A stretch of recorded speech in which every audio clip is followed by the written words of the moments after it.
right, last wrap up of the year. Let's do this. Hello, fellow book nerds. This is Gabby, and today we're doing wrap up for December 2022.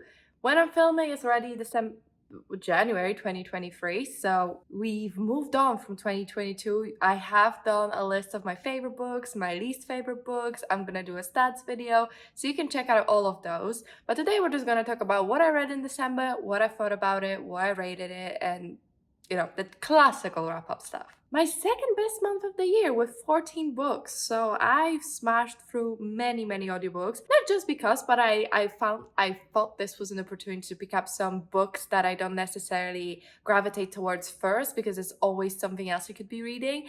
But I wanted to read some nonfiction. I really wanted to get through the audiobooks that I've been interested in but not sure about. And I had some interesting findings, read some really cool books, so I'm really excited to talk to you about them. All right, let's kick off with House of Hunger by Alexis Henderson. This was my November book of the month for the Standalone Book Club. Standalone Book Club is coming back in 2023. I just need a moment. It will not be January.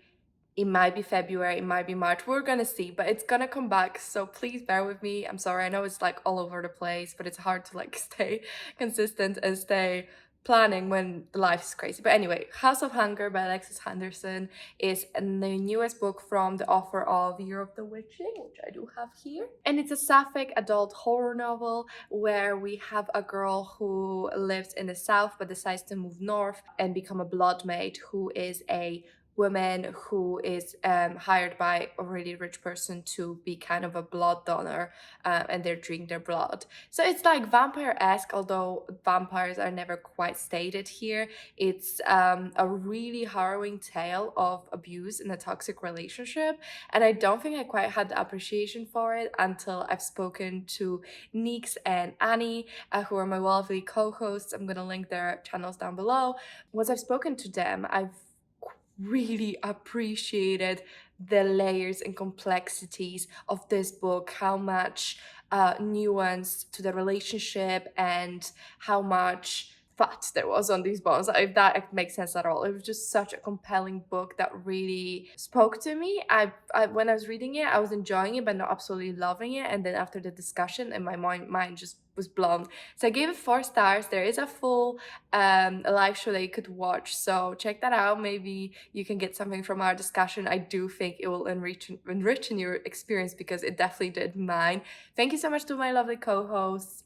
Anyway, 4 stars. Then let's talk about the vlog that I have done. So you actually would have seen the video come out very recently, but it's a sequels vlog. So I did a video reading sequels to my favorite books, and I read 4 books. I know I said 4 and these are 3, but I also read Bloodmarked. So yeah, let's talk about them. These were sequels to my most anticipated sequels, my best books of. It was interesting. I'm just gonna like tell you big idea kind of rundown rather than get too much into it, because I do have a whole vlog talking about all of these books. But I've read Bloodmarked by Tracy Deonn, which is a sequel to Legendborn, which is a book about a girl entering university and finding out there's this Arthurian society, and they believe they're reincarnated Arthur roundtable knights, and are here to fight demons. Bloodmarked was a bit of a disappointment, I must say. I only ended up giving 3 stars, considering how much I loved Legendborn, which was a 5-star read. That was a bit of a disappointment, but for details you'll have to watch the video.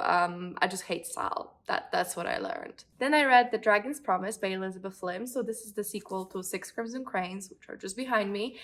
In this first book, we follow a girl whose brothers get turned into cranes, and she has to go through a journey to save them. Beautiful book, 5 stars. Sequel, also 5 stars. I absolutely loved it. I think it totally lived up. It told such a beautiful and compelling story, and I 100% recommend this duology. It'll be on my all-time favorite duologies of the world, because I loved both books so much. Then I read All of Our Demise by Amanda Foody and Kristen Lynn Herman. So this book is book 2 in the All of Us Villains, which I do have up there. In that one, we follow Hunger Game-esque tournament to win high magic. So 7 or 8 champions from the small town participate in a duel to death to get access to magic. I really like this one, and I actually would call this quite a success, considering the first book was my least favorite out of the 4 initial books that I read, All of Us Villains. I think it's nice and I like it, but I wasn't like absolutely insane about it, how I was the other books. But the sequel really lived up. It had interesting ideas, and really I appreciate how they didn't pull back punches, and I think it made a lot of bold choices. So I really appreciate it for that, and that's the reason I gave it, let me see, 4 stars. Maybe it's more of a 3.5, but let's not get too much into it. Then I read A Venom Dark and Sweet by Judy Island. So in this one we follow, well, this is book 2, A Magic Steeped in Poison. So in this one we follow a girl whose mom and sister got poisoned because of a tea she made when she was younger, and now her sister is chronically ill, and she has to go to a tournament to become the tea brewer for the emperor in order to get help. Tea brewing is a type of magic. I loved book 1. I really liked book 2. I must say I didn't have the easiest time reading this, I think because I was really busy with Christmas and having a resting and enjoying my family, and I just did not read at all. So this felt like it took me forever to get through. Writing in this is a little simple. I think that's maybe something that was stopping me from fully enjoying it, but I did love book 1 a lot, and it was my second favorite book of the year. So I gave this 3.5, which I guess would make it a bit of a disappointment because I just loved book 1 so much. But I still would recommend this duology, and I think it's got interesting world building and a very cute romance, so I would still pick it up. All right, so let's talk about some horror I read. So some horror short stories or novellas I read. So first book I read was Her Body and Other Parties stories. So that's by Carmen Mira Machado, and this book is a short story collection, I guess, about women. I really don't know how to I really don't know how to truly explain it. It's like one story was about disappearing women, the other story was about 2 police detectives. It was quite a lot, and I don't know how to explain it at all. It was interesting. The shorter the story, the more I enjoyed it. All the short stories I thought were really, really well written and interesting ideas. And then the longer story, there was one particular that was really long. I didn't really get it. I didn't really get it. So overall, I would call this a mixed bag. I give it 3 stars. I think it's an interesting audiobook if you're into horror and like feminism stories and interesting ideas. So I would pick it up maybe if you're into that. But nothing I'm gonna like remember too long. I already can't describe most of the stories. Another horror I read was What Moves the Dead by T. Kingfisher. So this book is a retelling of the fall of House of Usher, which this is a story I knew existed, but I wasn't familiar with what it was about before reading this. And there is an argument to be made that I loved this book so much because I would have loved the other book, like House of Usher, the original, so much. But I loved What Moves the Dead. We follow a kind of non-binary soldier in this like fictitious country who gets a letter from his old childhood friend that says she's dying and if he could help and support her, and she lives with her brother, and the house is super weird. It's for fans of Mexican Gothic, which I am. It's a really cool Gothic novel, really good horror. I thought it was really gross and really spoke to me on that visceral level. I couldn't put it down. I mean, I listened to the audiobook and I just listened to it super quickly in one go, basically. I just had so much fun with it. It was so full with intrigue and interesting gross things happening, and it was quite diverse, and I really, really liked it, and I would highly recommend it. So I don't know if I would have just loved. I don't know how much different it is from Fall of House of Usher. I watched Fog Notes on it, so I could understand a little bit. So to me it seems that it really added to the ideas and added some explanations, and that's what the author said at the end of the book, that's kind of the intention behind it.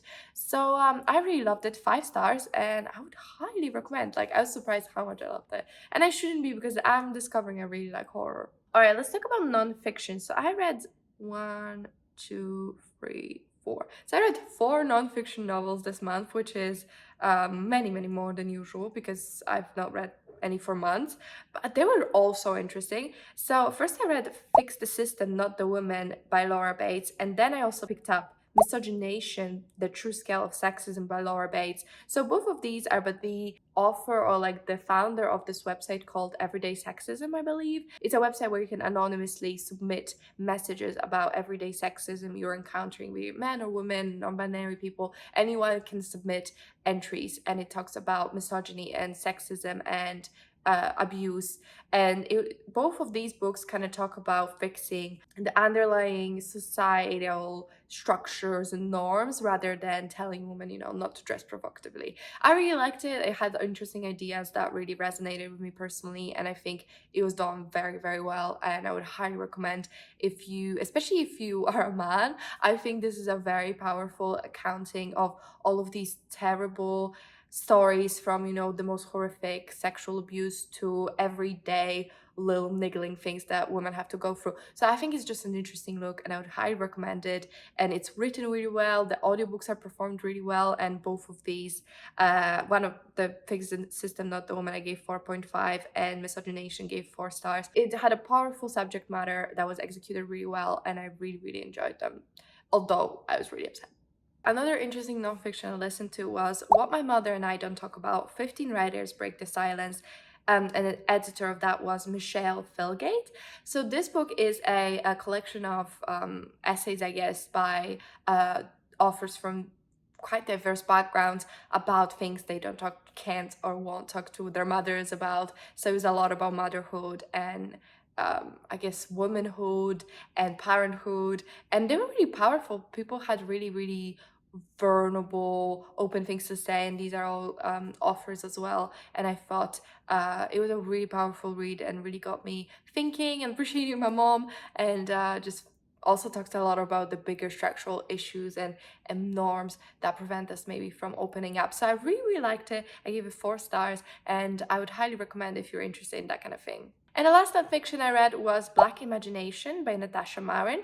I think that was the editor as well. It's also a series of essays from Black authors or Black people. I don't know if you have to be an author. I think just like Black creatives about what they imagine life could be, should be, they want it to be. And it was overall about Black creativity and perception of the world. And I thought it was very interesting. I do think that because it was just essays, it was intense and it was like quite a lot, and there wasn't like a cohesive structure to it. But I think it was done really well. I didn't give it a rating really because I didn't feel like it's something you can rate. Like, it's such a powerful thing that you should check out for yourself and see what you get out of it. Some other random books I picked up: The Woman in Purple Skirt by Natsuko Imamura. So this book is a translation of originally a Japanese novel, and it's kind of a short story, and it's about a woman who has this obsession with another woman and kind of stalks her and helps her get a job. And you don't really, I'm embarrassed how long it clocked that. I mean, I knew it was weird and it was stalking, but it took a turn. It took a real turn. I had so much fun with it. Like, it had really mixed reviews, I would say, but I had a lot of fun reading this book. I couldn't put it down. It's only 4-hour audiobook, so it's super short. But like, it was just so engrossing, and this mind of this woman, this stalker, this obsession. So it's really an obsession story, and I thought it was so interesting. And it's just like the examination of the subject of the obsession and their life, and how this person can manipulate it from the outskirts, and also the narrator and how interesting that was as they were as a character. Super interesting. So I would give it 4 stars, and I would really want to read maybe something else from the author, another translation of their work, because it was so cool. Then I picked up Killjoy by Holly Jackson. So this is a short novella. It's like 0.5 in the Good Girls Guide to Murder series. So in Good Girls Guide to Murder, we follow Pip, who is a teenager writing their EPQ, which is like a final year assessment in the UK, and she decides to examine this crime that happened in her little town where a boy is alleged to have killed his girlfriend. And this is before that, so it's a prequel, so you don't really need to read Good Girl's Guide to Murder. I think maybe you get a little bit more out of it, but still, it was really fun because the setting was that Pip goes to a murder mystery party at her friend's house, and it's like a 1920s themed thing, and it's like the guy went all out, and it kind of explains where her passion for investigative journalism, I guess, came from. But I loved it. It was written so nice, and it was like lighthearted, then it was tense, and he always like questioning whether more was gonna come out and happen, and I kind of like how lighthearted it was. The mystery itself was quite interesting, so I really liked it. I had so much fun with it. It was just such a well performed audiobook. It was only like a 3-hour audiobook, so it's super short, but I had a lot of fun with it, and I would highly recommend, and I gave it 5 stars. All right, somehow we've arrived at our last book, which I'm shocked because I've spoken about 13 books. It was so quick. I'm so efficient. But the last book I read in the year was Foul Lady Fortune by Chloe Gong. So in this book, it's a companion series, I guess. So I think you could just read it by itself if you didn't read These Violent Delights, which is the original series. But it's about characters from that duology. So the original duology is a Romeo and Juliet retelling set in 1920s Shanghai, where 2 warring gangs fight. Whereas in this one, it's about one of the characters from the original novel, and through science, let's call it, she became an immortal, where she cannot die because her skin regenerates and she cannot grow old. So she became this like unstoppable killing machine. So the main character is an assassin for the Chinese nationalist government in 1920s, 30s in Shanghai, and she's known as Lady Fortune. Rosalind, who's the main character, she gets told by her handlers that she will have to go undercover as a spy, whereas normally she's an assassin. She has to go undercover as a spy in this printing company to uncover a Japanese plot to take over China, and she has to work with this guy who is another spy for the Nationalist Party, and they have to pretend to be married. I love this. I was so pleased. I was scared I wouldn't love it because I really liked These Violent Delights. I loved Our Violent Ends, I think. The conclusion to the duology. Absolutely loved it. And this one, I must say, kind of went like even stronger. It's just such a good story with such a compelling relationship, incredible tension, really interesting plot. I like that this was more of an ensemble. I know I didn't mention anyone else, but there are other characters like Rosalind's sister, who's a spy and works for the communist government, and other characters that we saw in the first duology, and they come back up and pop up and stuff like that. So I really love that. I really liked seeing characters I recognize in this new setting. I liked Rosalind's perspective. I thought it was interesting. There's some things that happened to her in book 1, so maybe I would actually read this first series because there are maybe spoilers for that. It's just such a good fake dating story, which I'm a sucker for, and I just thought it was executed wonderfully. I couldn't put it down. I just kept reading. Like, Chloe Gong's writing is just so addicting. You just want to keep reading, and you just want to know what's gonna happen. So I really loved it. I gave it 5 stars. So it was my last book of the year, so I'm super happy that it was a 5-star read. Like, how often does that happen? What's my first book? Okay, my first book of the year was 4.5 stars, and my last book of the year was 5 stars. I feel like that just exemplifies what an amazing reading year I had. But yeah, Foul Lady Fortune was amazing. I would highly recommend. If you've been here on the channel, I've talked about These Violent Delights, Our Violent Ends, and now I think, you know, Foul Lady Fortune is just as good as those ones. So get on it. Thank you so much for watching this video. I really hope you enjoyed it. Let me know, what was your favorite book you read in December 2022? I cannot believe it's the end of the year. I mean, it's the new year now. I had such a good reading year. Really hope you check out some of my videos talking about it. What was my favorite? I think maybe A Dragon's Promise or Foul Lady Fortune have to take the cake for this one. But yeah, let me know what was your favorite. Thank you so much for watching this video. I really appreciate you guys. Thank you for hanging out with me for all of 2022 and my wrap-ups. There'll be more in 2023. Thank you so much for watching. If you could comment, like, and subscribe, I really appreciate it. It really helps me out. But that's it from me, and I'll see you in my next one. Bye!